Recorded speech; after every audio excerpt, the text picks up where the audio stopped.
Bonjour à tous et bienvenue sur Monaco Info. Voici sans plus tarder les titres qui seront développés dans cette édition de fin de semaine. Le Clean Equity Monaco 2016, nous irons au musée océanographique où s'est déroulé ce rendez-vous dédié aux investisseurs dans les technologies de l'environnement.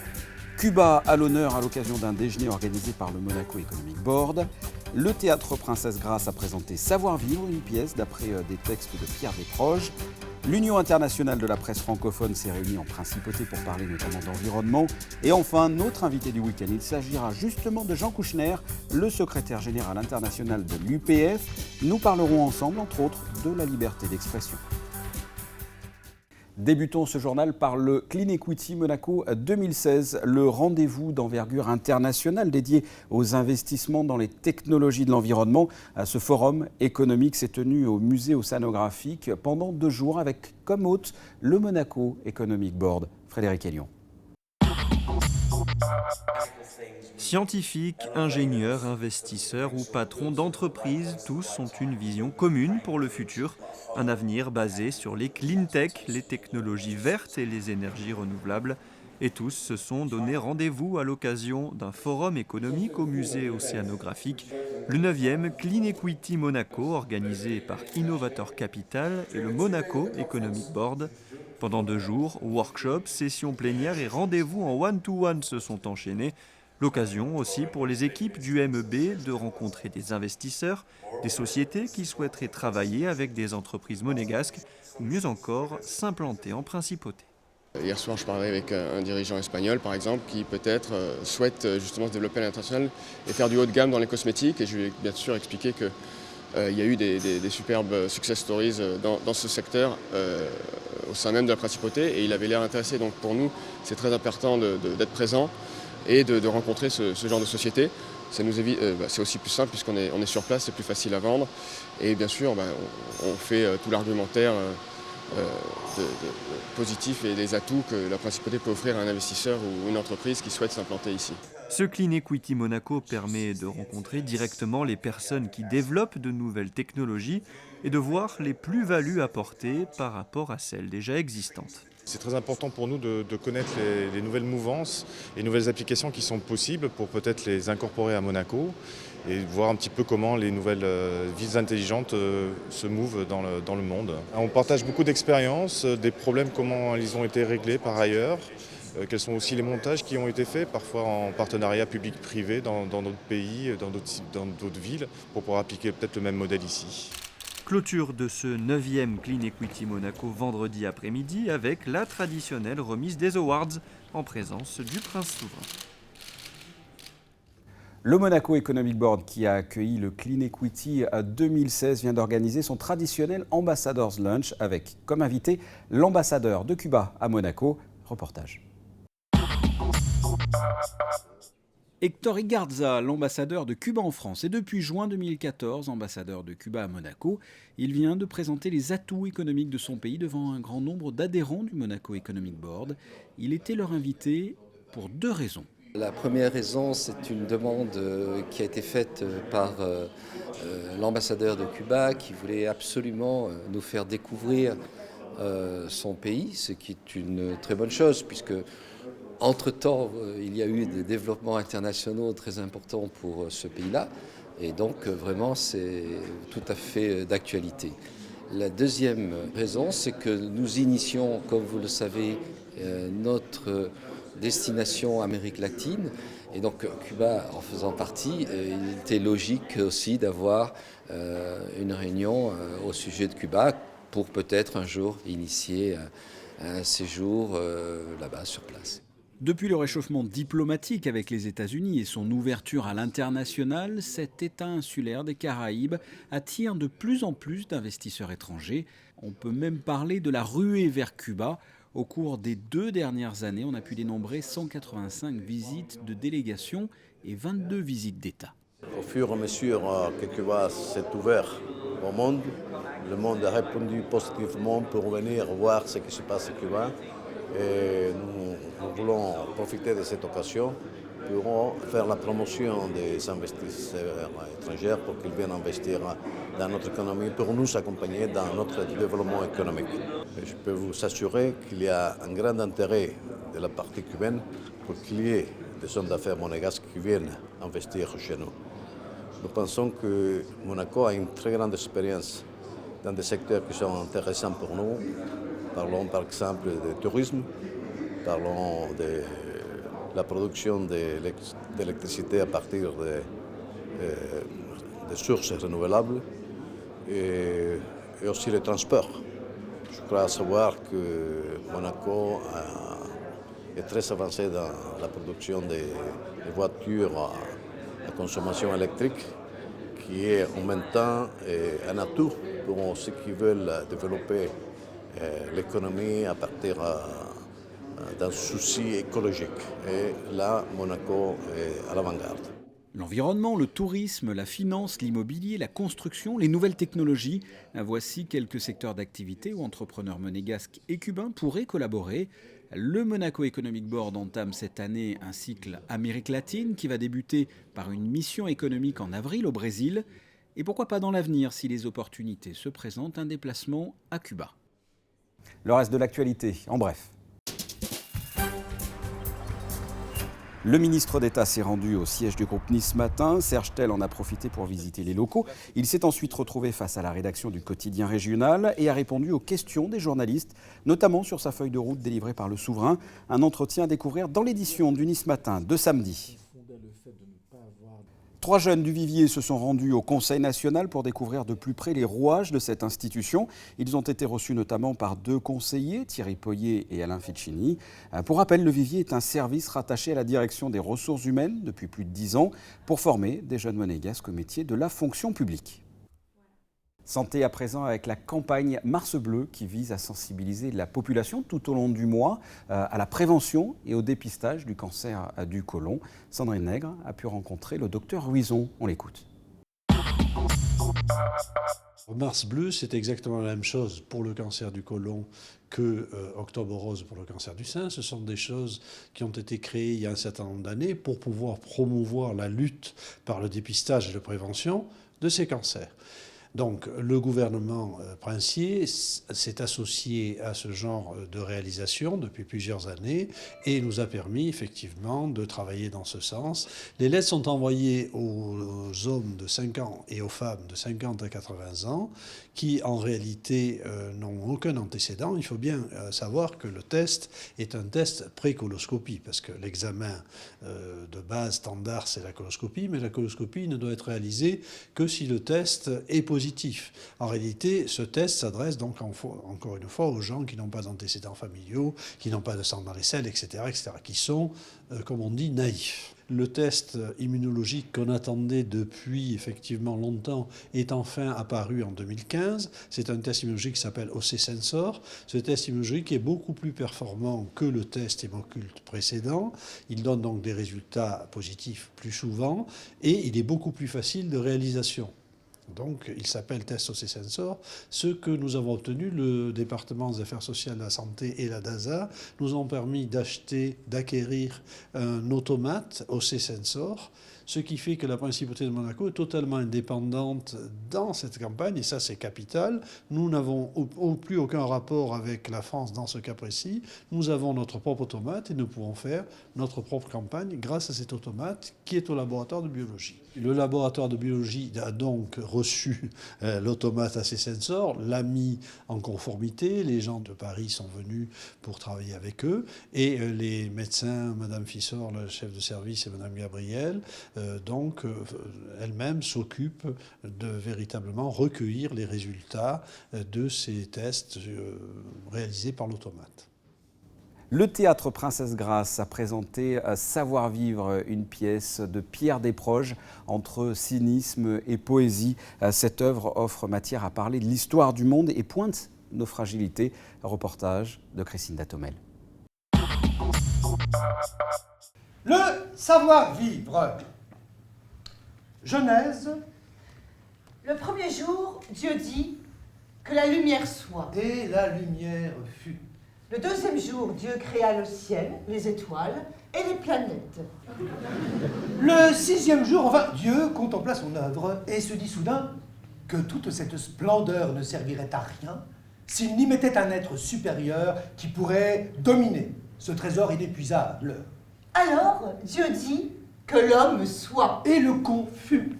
Sur scène, 2 comédiens au talent exceptionnel, Catherine Matisse et Michel Didim. Et si les 2 protagonistes interprètent sur les planches différents portraits de couples nous livrant l'idée d'une vie à 2, ils signent aussi la mise en scène de la pièce d'après le manuel du savoir-vivre à l'usage des rustres et des malpolis et d'autres tricotages de textes issus d'interviews de des proches. Sur ce montage, il fallait trouver quand même, sur différents textes, 1 heure que ce soit cohérent et tout. Donc on est parti sur la Genèse, sur Adam et Ève, sur Dieu qui crée Adam et Ève. Après, le couple existe. Après, le couple fait des enfants, devient beauf ou pas beauf avec ses enfants. Voilà. Et en gros, c'est toute cette histoire jusqu'à la mort, comment vivre, comment savoir vivre en fait, et comment savoir mourir surtout. Que la vie, en fait, c'est un passage. Et on est pour mourir. Et donc, cette espèce d'intervalle entre la naissance et la mort, on doit en profiter et arrêter de faire des conneries ou de mourir comme un con, quoi. Alors surtout, j'insiste, ne touchez jamais aux fruits défendus. Il est traité au diphényl tétrachlorobenzène. C'est l'histoire du monde depuis la formation du monde jusqu'au péage autoroutier de Valence, malmené par un homme et une femme. On y croise Adam et Ève, Titi et Gros Minet ou encore François Sagan et Riton, le beau-frère de la femme de Dieu. On accuse Desproges d'être un peu misogyne. Enfin, il fait des blagues, vous savez, contre les féministes, mais il fait aussi des blagues contre les machos. Donc, en fait, Desproges, il parle de tous nos travers. On s'y retrouve tous totalement. Il parle de quand on a peur, quand on a froid, quand on a faim, de toutes ces choses qui nous traversent. Et puis, il y a beaucoup de Dieu. Il parle beaucoup de la mort, il parle beaucoup de la maladie. Donc, il ose faire de l'humour avec des sujets un peu sacrés, surtout la maladie. Par excellence, c'est le genre de sujet, si vous voulez... Noël au scanner, Pâques au cimetière, ce genre d'humour demande un peu de distance et un petit peu de retour sur soi, d'humour sur soi-même. Les gens qui n'ont pas d'humour sur eux-mêmes ne peuvent pas rire de Desproges, c'est normal. Si vous vous considérez comme une personne sacrée, vous n'arrivez pas à rire de Desproges, puisque Desproges vous montre avec beaucoup d'ironie tous nos travers, mais surtout vous donne à imaginer beaucoup de choses et vous donne beaucoup de clés pour, quand les situations sont pesantes, savoir que l'humour, c'est l'élégance. L'humour, c'est le savoir-vivre. Donc avoir de l'humour, avoir de la distance, savoir regarder les choses avec du recul, c'est ce que Desproges a fait toute sa vie. Puisque lui-même, il était atteint du cancer, ça ne l'empêchait pas de faire des blagues sur le cancer. Approchons-nous. Et encore un peu. Maintenant, vous pouvez vous rapprocher. N'ayez pas peur. Entre méchanceté et égoïsme, Savoir-vivre présente des textes inédits de Pierre Desproges, un recueil au vitriol donc qui, dans une langue fracassante et jubilatoire, ose rire de tout. Un savoir-vivre à l'usage des malpolis que nous sommes qui épingle nos fragilités avec élégance. Il s'agissait là de la 100e représentation de la pièce Savoir-vivre. Et sachez que le prochain spectacle qui se jouera au Théâtre Princesse Grace sera Chère Héléna ce jeudi avec, entre autres, la comédienne Myriam Boyer, un huis clos entre un professeur et 4 de ses élèves de terminale qui viennent lui rendre une étrange visite. Chère Héléna, ce jeudi, renseignements et réservations sur le www.tpgmonaco.mc ou en composant le numéro qui s'est affiché. La section monégasque de l'Union internationale de la presse francophone organise les 4 et 5 mars un symposium ici au Yacht Club de Monaco. Le thème, médias et environnement en Méditerranée. Une centaine de journalistes a fait le déplacement, dont Frédéric Hélion. S'informer pour mieux informer, quel est le rôle des médias dans la sensibilisation de l'opinion publique vis-à-vis des défis environnementaux ? Pour répondre à cette question, la section monégasque de l'Union internationale de la presse francophone organisait les 4 et 5 mars au Yacht Club de Monaco un symposium médias et environnement en Méditerranée. La défense de l'environnement, une priorité et un sujet au cœur des préoccupations depuis près de 100 ans à Monaco. Le prince Albert II a d'ailleurs ouvert ce symposium où les professionnels du monde des médias sont venus débattre sur cette thématique. Les journalistes, bien sûr, sont la courroie de transmission entre la réalité du monde et ce qu'il faut en dire dans la presse et ce qu'il faut faire passer comme idée. Quand on est dans des pays de liberté, tout semble évident. Mais il n'est pas évident d'informer, y compris sur l'environnement. Il y a des confrères dans certains pays qui subissent des pressions abominables, des menaces très sévères qui menacent leur intégrité.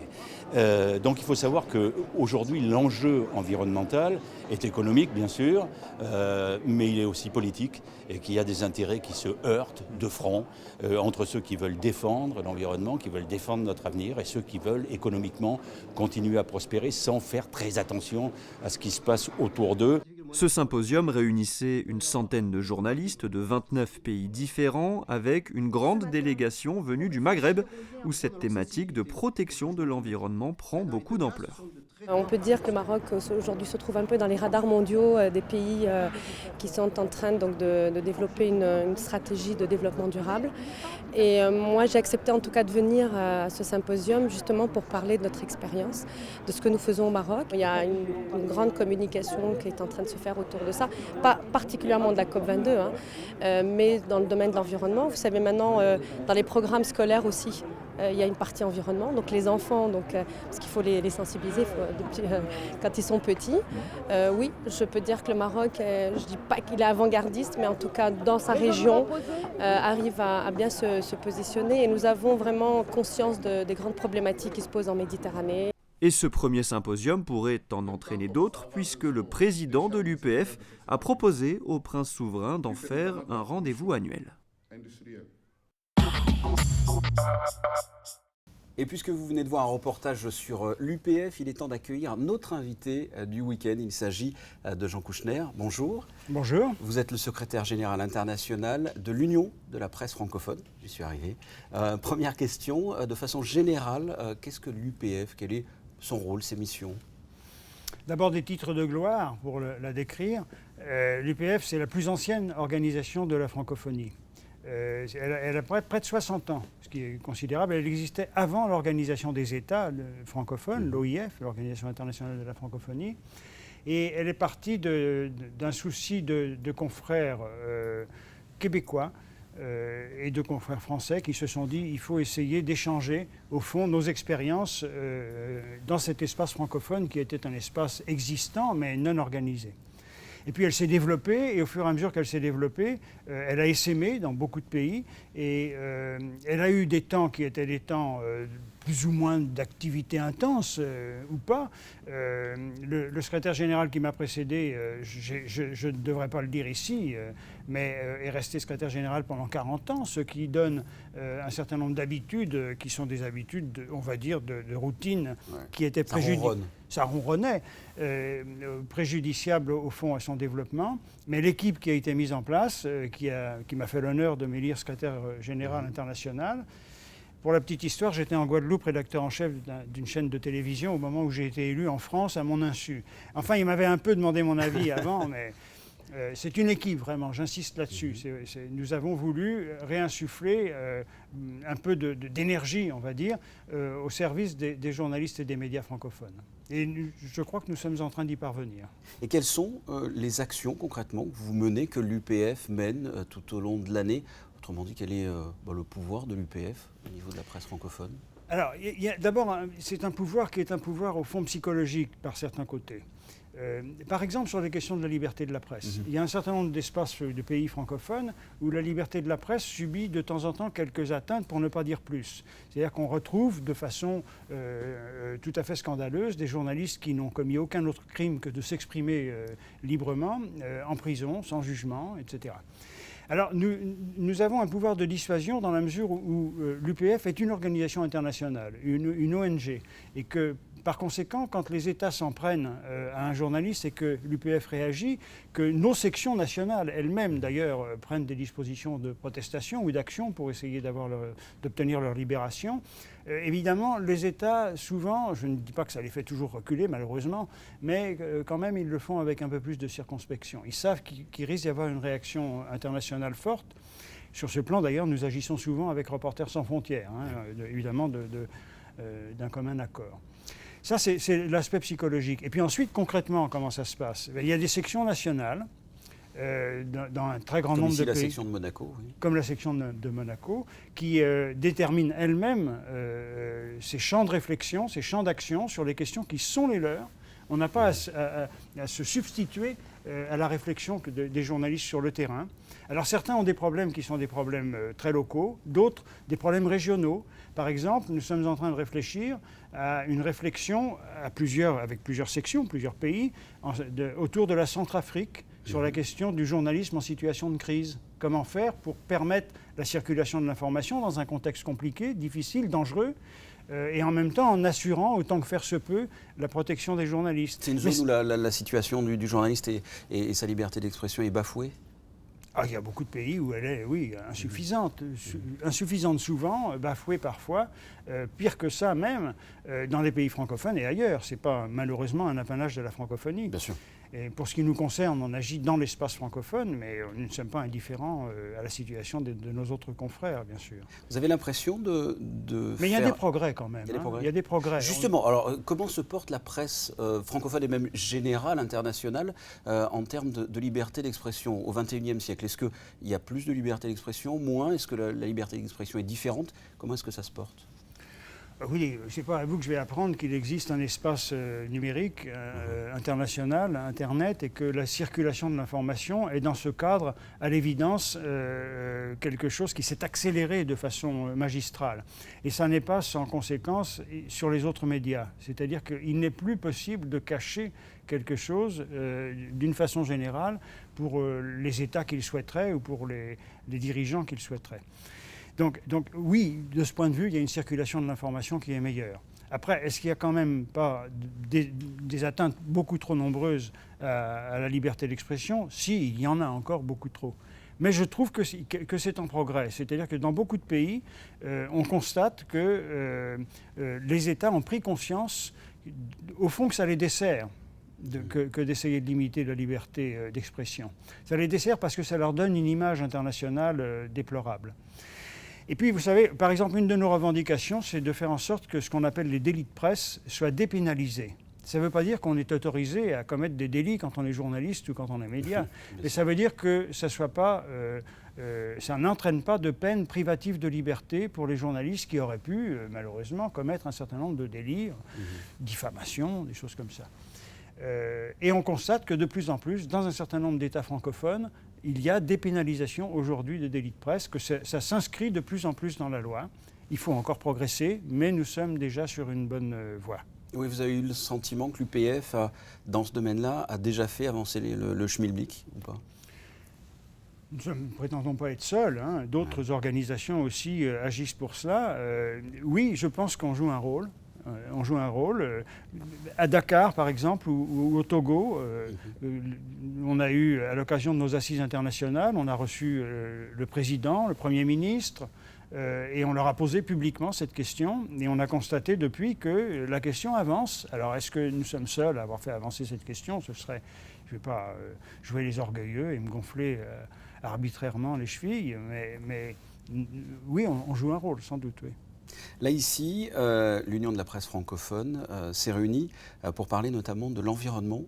C'est-à-dire quel est le thème principal et pourquoi ce thème ici? Écoutez, on sort de la première conférence inaugurale qui est très prometteuse de ce point de vue et qui justifie que nous ayons réfléchi à cette question. En fait, quel est le point de départ? Le point de départ, c'est la volonté de notre section locale de Monaco d'avoir une initiative qui soit une initiative qui puisse rassembler un certain nombre de journalistes. Pour ne rien vous cacher, on avait pensé à ça l'année dernière, il y a 1 an et demi même. Et on avait pensé dans un premier temps faire ça autour du rôle et de la place des femmes dans les médias. Pourquoi? Parce que c'était le thème principal de nos assises de Lomé qui ont eu lieu en novembre dernier. Et on pensait faire, au fond, avoir une espèce de temps de préparation de ces questions en faisant ce symposium méditerranéen. Puis on n'a pas pu le tenir à temps et nos amis monégasques ont réfléchi à un autre thème qui est celui de l'environnement en considérant que cet espace méditerranéen posait toute une série de questions sur ce plan. Et en plus, quand même, il faut souligner que symboliquement, que ça se passe à Monaco, c'était très attirant. Parce qu'il y a une vraie réputation internationale de Monaco en termes de défense de l'environnement, du prince lui-même. Qui est engagé sur ce plan, et les choses se savent. Et en plus, je trouve, et les gens le savent, je crois, qu'il ne s'agit pas d'un engagement de façade. Ce n'est pas une image qu'on veut se donner pour faire bien et pour essayer de séduire des gens qui pensent que c'est mieux, moralement, etc., de défendre l'environnement. Non, c'est concret. Il y a cet engagement. Par exemple, l'année prochaine, on va avoir nos assises à Madagascar, où se tient le sommet des chefs d'État, on sera juste avant. Eh bien, on sait que la fondation du prince est déjà engagée à Madagascar. Et moi, j'ai pu constater moi-même, auprès de nos confrères malgaches, comment il était populaire sur ce plan. Hein. Il y a une certaine popularité. Les gens disent « Ah, le prince, oui, quand il vient, on le connaît, il est là, et c'est bien ce qu'il fait, etc. » Donc, c'était symbolique de le faire ici. Puis, il se pose sur le fond, d'abord, parce que c'est ça la grande question. Il se pose des tas de questions. Pas à vous que je vais dire que la limite est toujours étroite entre relation d'une information et engagement militant. Absolument. Qu'est-ce qu'on choisit? Comment on choisit? De parler de quoi? Et avec quelle expérience? Quelle investigation? Etc. Tout à fait. Justement, c'est ma question. Quel est le rôle du journaliste dans l'environnement? Est-ce que le journaliste a un rôle à jouer, ou il a juste à relater des faits, ou justement il a un rôle à jouer pour protéger l'environnement comme ça? D'abord, relater les faits, c'est important. Commençons par ça. Mais ensuite, quel fait? Quel fait on va choisir? C'est-à-dire que le choix qu'on va opérer au départ pour relater justement un événement quelconque, l'angle qu'on va choisir sur une information, comment on va en parler, c'est déjà une prise de position. C'est-à-dire que l'objectivité du journaliste dont on nous rebat les oreilles est une illusion totale. Montrez-moi un journaliste objectif, que celui qui prétend être objectif me jette la première pierre. C'est même la première chose qu'on apprend dans une école de journalisme, que l'objectivité n'existe pas. L'objectivité n'existe pas. Mais par contre, oui, l'honnêteté existe. Absolument. Donc vous savez bien ça aussi bien que moi. Alors essayons de réfléchir à la mise en œuvre de ces questions-là en termes d'environnement. Parce que sur les questions de l'environnement, c'est pas si simple. Il y a beaucoup de lobbies, sur les autres non plus, mais en particulier cette question qui est à l'ordre du jour aujourd'hui beaucoup. Quel est le poids des lobbies, par exemple ? On sait qu'il y a des pressions économiques absolument terribles, non seulement directement sur les journalistes, mais aussi sur les médias eux-mêmes, en termes d'annonces publicitaires, etc. Donc il faut savoir comment traiter ces questions-là, comment y résister, quels outils on se donne.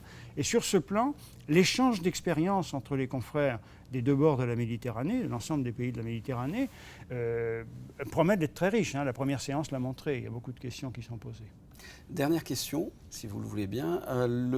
L'UPF remet un prix, le prix de la liberté d'expression, je crois. Qu'est-ce que ce prix? Qui peut recevoir ce prix? Qui peut l'obtenir?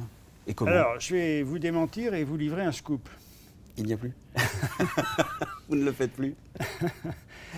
Non, on ne le fait plus. Et je vais vous dire pourquoi on ne le fait plus. On ne le fait plus parce que quand la nouvelle équipe a été mise en place, c'était ce qu'on appelait le prix de la libre expression. C'est ça. Mais on s'est rendu compte que ce prix était attribué un petit peu au petit bonheur la chance. Il y avait une espèce d'influence. On ne savait pas très bien comment étaient choisis les critères, etc. Donc on a préféré avoir un temps de réflexion avant de relancer. Et le scoop, c'est quoi? Le scoop, c'est que dans le cadre de ces symposiums, nous avons, le président Madiambal Diagne de l'UPF et moi-même, nous avons eu le plaisir de déjeuner avec la secrétaire générale de l'Organisation internationale de la francophonie, Mme Michaëlle Jean, et que nous avons évoqué cette question. Et qu'on va mettre en place un petit groupe de réflexion avec l'OIF et nous-mêmes pour rétablir un prix international dont on n'a pas encore défini complètement les contours, mais dont on a commencé à définir les principes. Et qu'est-ce que c'est les principes? C'est qu'il faut que ça aide au développement de la liberté d'expression et des médias dans l'espace francophone. Donc il faut que ça soit significatif, il faut qu'il y ait une remise qui soit une remise médiatiquement parlant significative elle aussi, qu'on en parle, que ce soit vraiment quelque chose qui vienne récompenser des efforts pour la liberté d'expression, et avec un jury international qui sera compétent, et je l'espère, en tout cas nous le voulons, et connu. Écoutez, merci pour ce scoop. Et on se quitte, si vous le voulez bien, avec la météo. Il fait toujours beau à Monaco. Toujours. Découvrez la météo avec Éclectique. Galerie, intérieur design, art. Gifts. Samedi, de la pluie dans la matinée, des vents irréguliers allant de 10 à 45 km/h et quelques éclaircies dans l'après-midi. Quant aux températures, comptez de 9 à 12 degrés. Dimanche, une journée assez agréable dans la journée et la réapparition de nuages menaçants dans la soirée. Il fera de 9 à 13 degrés. Lundi, un ciel incertain. Entre nuages et soleil, la pluie n'est pas à exclure. Les températures varieront de 8 à 13 degrés. Et enfin mardi, une journée agréable entre nuages et soleil. Il fera de 9 à 14 degrés. Vous avez découvert la météo avec Eclectic. Galerie, intérieur design, art and gifts. Ce journal est terminé. Merci de l'avoir suivi. Je vous souhaite de passer un excellent week-end. À très bientôt. Au revoir.